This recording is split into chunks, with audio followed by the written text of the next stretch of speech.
देखा nodal analysis, ठीक है बेटा।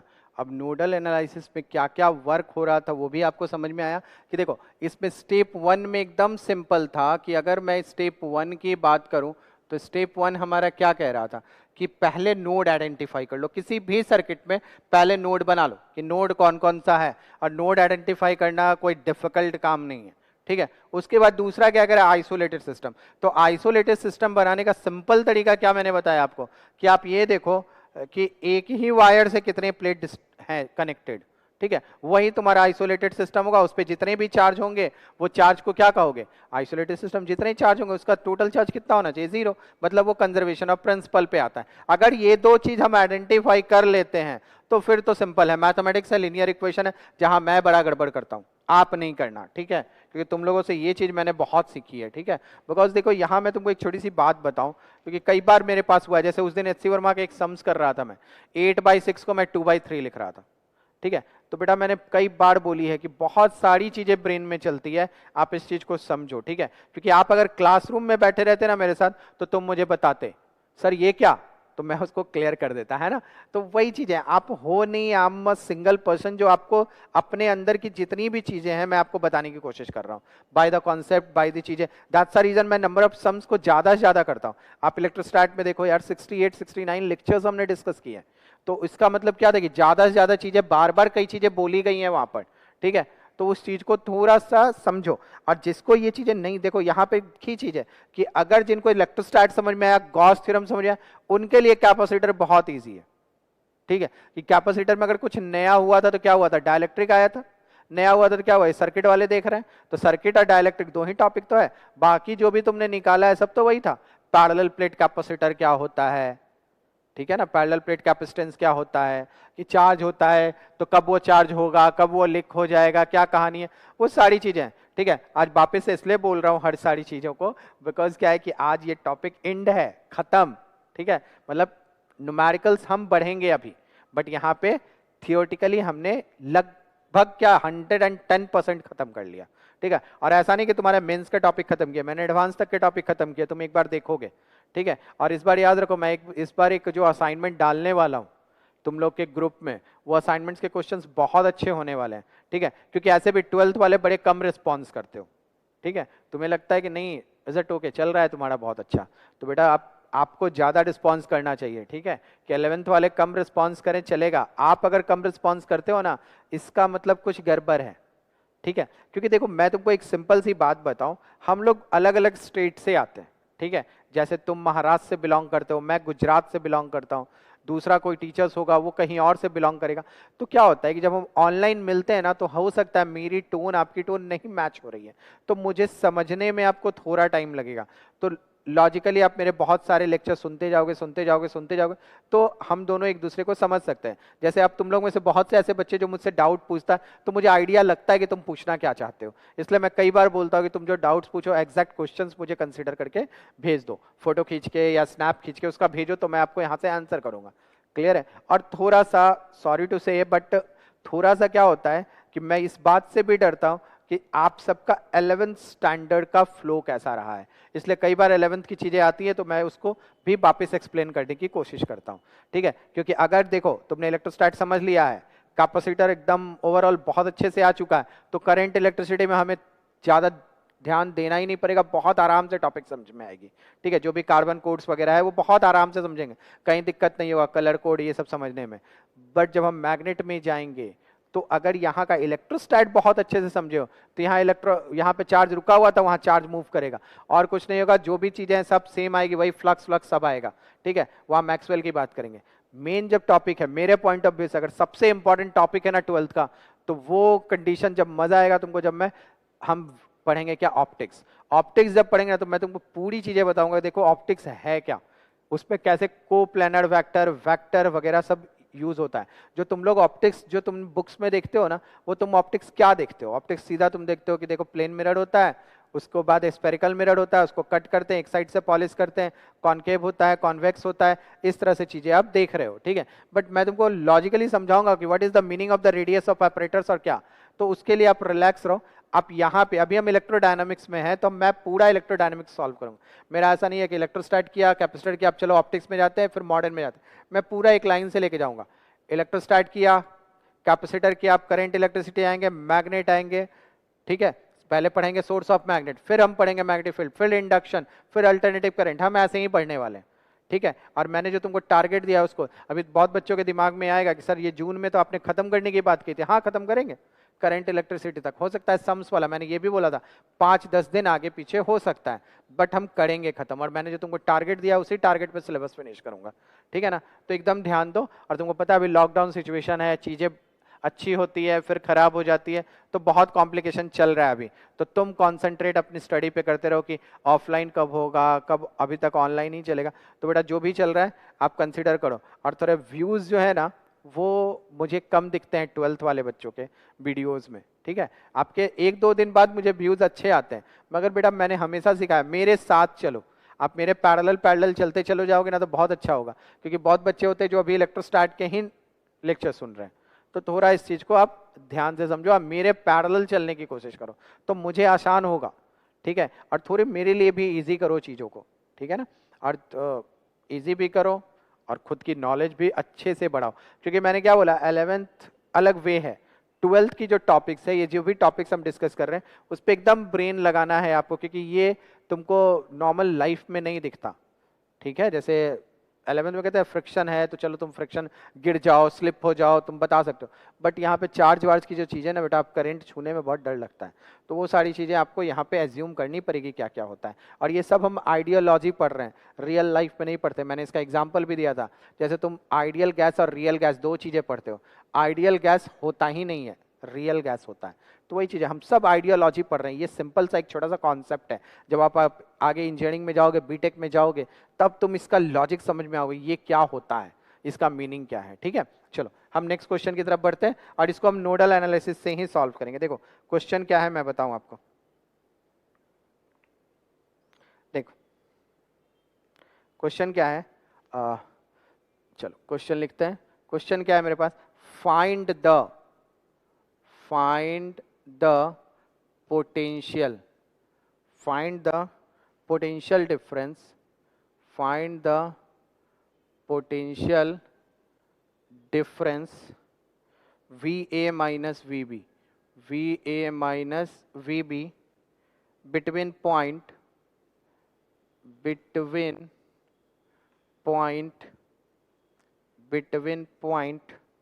A and B, A and B, ठीक है। A in B shown in the figure, shown in the figure, shown in the figure, ठीक है। अब यहां देखो,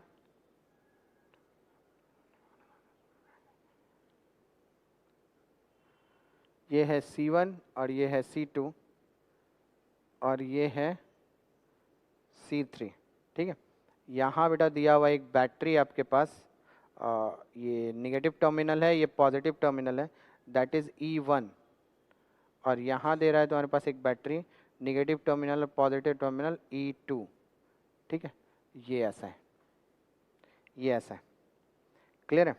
अब यहाँ पे मुझसे पूछ रहा है कि पोटेंशियल कहाँ, A और B पे, दिस पॉइंट A है और दिस पॉइंट B है। अब इसमें मेरे को सोचना है, ठीक है।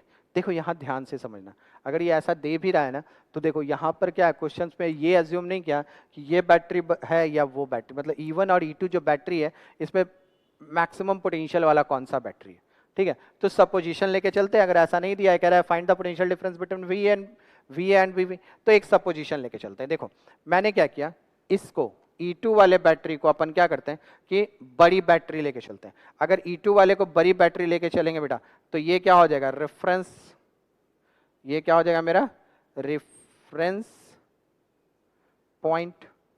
और ये रेफरेंस पॉइंट का मतलब यहाँ का पोटेंशियल कितना हो गया, 0। इस पॉइंट का पोटेंशियल कितना हो गया, 0। देखो ध्यान से, बड़ी बैटरी बोल रहे हो ना तुम, मतलब चार्ज का सप्लाई ऐसे हो रहा है, मतलब यहाँ पर कितना आना चाहिए, 0। तो यहाँ से ऐसा चार्ज चलना शुरू हुआ। अब ध्यान से देखो, ये क्या E2 है ना, तो ये देखो स्ट्रेट वायर से जुड़ा हुआ है, तो ये भी क्या होगा E2 और ये भी क्या होगा E2। बोलो कहीं दिक्कत है किसी को समझने में? नहीं ना। तो चलो ये जो पॉइंट्स है, ठीक है, ए वाला पॉइंट, ए नीचे लिख रहा हूं मैं और इस पॉइंट को मैं एक्स पोटेंशियल बोल देता हूं।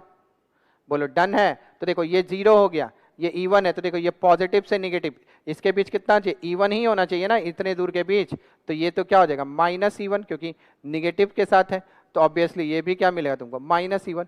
अब देखो सब जगह मैंने पोटेंशियल आइडेंटिफाई कर दिया, दिख रहा है तुमको? नोड देख लिए, ये नोड, ये नोड, ये नोड, ये सारे नोड में मैंने ये सारी चीजें आइडेंटिफाई कर चुका हूं।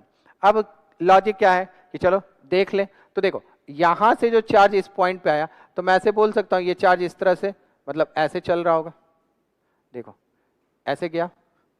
कहीं दिक्कत है इसको समझने में? चार्ज का डिस्ट्रीब्यूशन कैसे हो रहा है? इस तरह से चार्ज का डिस्ट्रीब्यूशन हुआ है, ठीक है, एक इधर एक इधर एक इधर, क्योंकि इधर से देखो ऐसे चलता हुआ चार्ज आया। अब वो चार्ज क्या होगा, यहाँ पे आके ये इनकमिंग था तो 2 आउटगोइंग चार्ज में डिस्ट्रीब्यूटेड हो गया। अब जब आउटगोइंग हो गया तो बताओ ये क्या हो गया? पॉजिटिव। ये क्या हो गया? निगेटिव। तो यहां ध्यान दो, दिस क्या हो गया? पॉजिटिव, और ये क्या हो गया? पॉजिटिव। बोलो डन है? किसी को दिक्कत इसमें? नहीं ना? क्लियर है? ठीक है। देखो इसको अगर तुमको कहीं कंफ्यूजन है तो तुम एक तरीके से और भी सोच सकते हो कि चलो ये पोटेंशियल है ना x, देखो ध्यान देना, ये पोटेंशियल है ना x, मैं ऐसा कर देता हूं कि यही वो पोटेंशियल है जो सब जगह चार्ज दे रहा है, ऐसे दे रहा है, और इसको भी मैं पॉजिटिव ले लूं तो भी कोई दिक्कत नहीं है।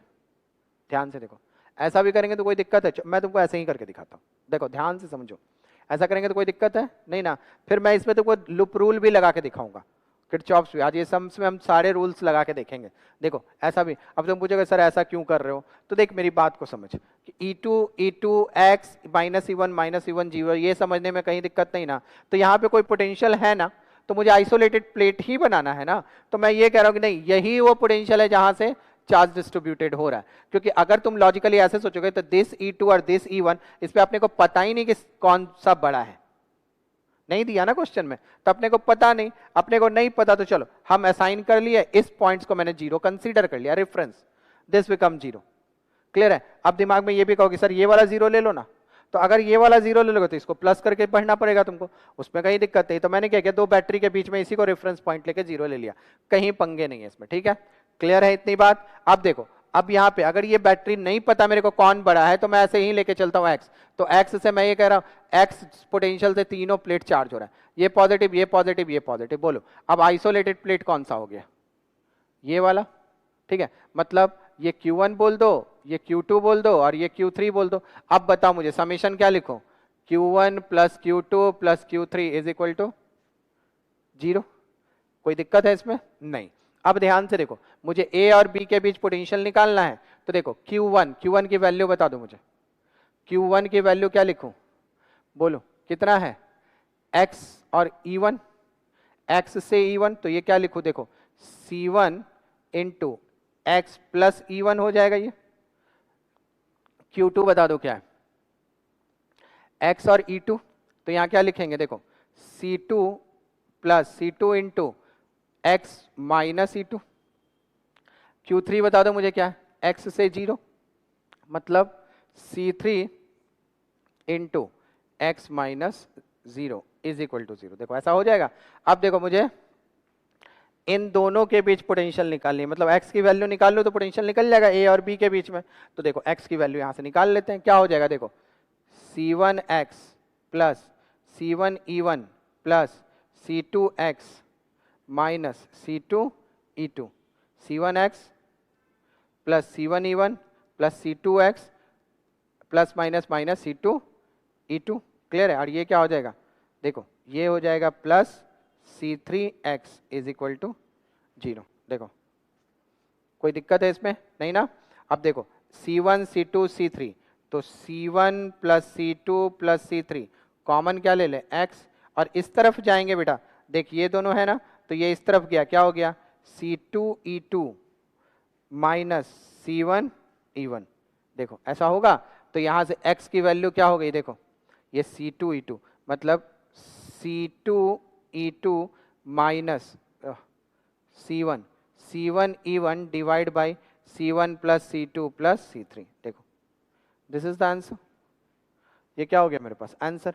यही चाहिए था ना मुझे, ए और बी के बीच पोटेंशियल। कहीं दिक्कत इसको समझने में नहीं ना। अब देखो इस तरह के सर्किट्स को कितना आराम से अपन सॉल्व कर सकते हैं। अगर इसमें कहेगा कि नहीं हर कैपेसिटर में चार्ज बताओ, तो वो भी बता सकते हो तुम, हर कैपेसिटर में चार्ज भी बता सकते हो, और इससे ज्यादा पूछेगा नहीं। ठीक है। हाँ एक चीज और, कभी कभी क्वेश्चंस में मैं तुमको ये चीज बताऊं, ऐसे मैं न्यूमेरिकल सेक्शन में भी डिस्कस करूंगा इस चीज को।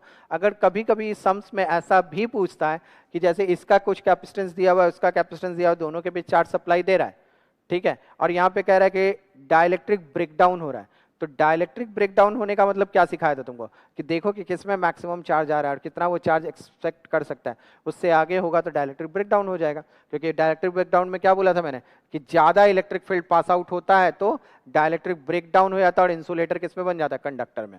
देखो ये समझ में आया, वो हम क्वेश्चन बाद में डिस्कस करेंगे। ठीक है, थोड़ा सा इस बार मैंने एक चीज और सोचा है कि लेक्चर्स में मैं कुछ असर्शन रीजंस डिस्कस करूंगा, कि थोड़ा रीजनिंग टाइप चीजें भी डिस्कस करूंगा। ठीक है, न्यूमेरिकल करेंगे, अपने रीजनिंग टाइप भी डिस्कस करेंगे। तो ये खत्म है। उसके बाद अपन एचसी वर्मा, पहले जितना सर्किट्स तो हमने एचसी वर्मा के लगभग किए हैं, ठीक है, और 4 स्लैब वाला भी किया।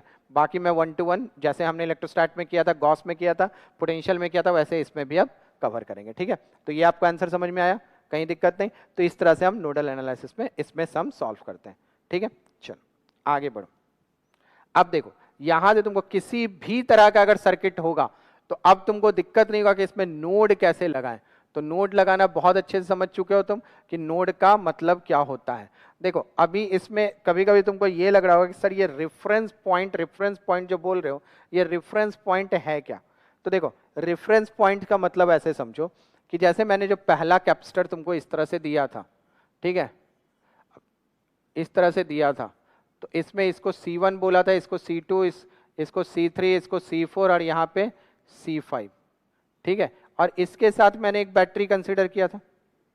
ठीक है, तो यहाँ देखो ये जो बैटरी बेटा हम कंसीडर कर रहे हैं इसके साथ, तो मैंने इसमें रेफरेंस पॉइंट ये बोला था तुमको कि यहाँ से ऐसे जब तुम चलते हो ना, तो ये जो जीरो वाला कंडीशन जो लेते हैं that is the reference point. और कहीं अगर इन बिटवीन कहीं बैटरी लगा हुआ है तो कोई एक पॉइंट को तुम रेफरेंस पॉइंट जीरो ले लेना, अर्थ कर देना, मतलब उसको अर्थिंग कर देना।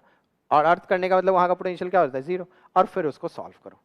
ठीक है, कहीं दिक्कत नहीं, इसको समझने में आ रही है अच्छे से समझ में। ठीक है, तो अब अपन नेक्स्ट लेक्चर्स पे क्या करेंगे, इसको अब सिर्फ सम्स डिस्कस करेंगे। तो आज जो मैं क्या करूंगा, सम्स कलेक्ट करके तुम्हारे ग्रुप में डाल दूंगा, और ग्रुप में डालने के बाद उस सम्स को अपन क्या करेंगे, नेक्स्ट लेक्चर्स में डिस्कस करना शुरू करेंगे। ठीक है, मैंने 2-3 टीपीपी आपको ऐसे भी दे रखी है। ठीक है, बट आज हम क्या करेंगे, सम्स डिस्कस करेंगे सारे। ठीक है, मैं अच्छे क्वेश्चंस डाल दूंगा, तुमको टाइम दूंगा, तुम पहले उसको सॉल्व करो, तब तक हम एचसी वर्मा डिस्कस करते रहेंगे। और जैसे ही मुझे लगा कि तुमने कंप्लीट कर लिया है, तुम मेरे व्हाट्सएप पे दोगे। ऐसे तुम लोगों से एक्सपेक्ट कम रखता हूं मैं कि तुम नहीं देते। अब ऐसा नहीं है कि क्यों है ऐसा, वो आपको पता है बेटा। ठीक है, क्योंकि आप जब तक मुझसे क्लियर नहीं होगे ना, तो ऐसे ही हमारे बीच एक गैप बना रहेगा, क्योंकि यही बहुत बड़ा गैप है कि हम तुम डिस्टेंस में हैं। ठीक है, तो आप चीज़ें पूछो, बहुत से बच्चे पूछते हैं, बहुत से बच्चे कुछ ऐसी चीजें पूछते हैं कि जिसका आंसर भी नहीं बोला जा सकता। ठीक है, कि सर ये क्यों। ठीक है, तो वो भी थोड़ा ध्यान से देखो। ऐसा नहीं है कि आपको जो है आप बिंदास पूछो, मैं आपको आंसर करता जाऊंगा। और जो बच्चे अभी तक पीछे ही इलेक्ट्रोस्टैट ही पढ़ रहे हैं, तो इलेक्ट्रोस्टैट्स के भी जो भी डाउट्स हैं आप 1 to 1 करो। ठीक है, क्योंकि दिस संडे आपका टेस्ट भी हुआ है कैपेसिटर का, तो उसमें भी कुछ मैं देखूंगा। अभी मेरे पास मार्क्स नहीं आया, तो मैं मार्क्स देखूंगा इस बार किसका क्या आता है। ठीक है, उस हिसाब से हम कवर करेंगे।